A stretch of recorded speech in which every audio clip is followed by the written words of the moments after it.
Hello guys नमस्ते। आज नि म हिजो मैले हजुरलाई नुडल्स बनाएर देखाएको थिएँ है कसरी बनाउँछौं भनेर।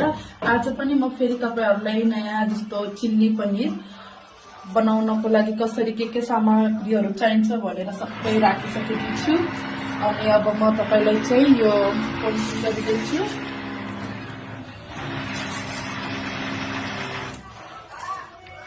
यो के पकोडा बनाउँदै? यो पकोडा बनाउँदै हो। यसलाई चाहिँ बिस्तारै स्लो हातले मिक्स गर्नुपर्छ है।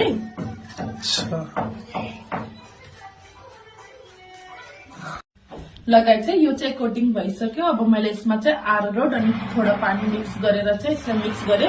मैले अनि कडाईमा तेल राखिसकेको छु गरम गर्नको लागि। अब म चाहिँ पकोडा बनाएर हजुरलाई फेरि पकोडा गरेर देखाउँछु है कस्तो पकोडा गर्नुपर्छ भनेर। चाहिँ फ्राई भइसक्यो ल। अब म पकोडा निकाल्दैछु।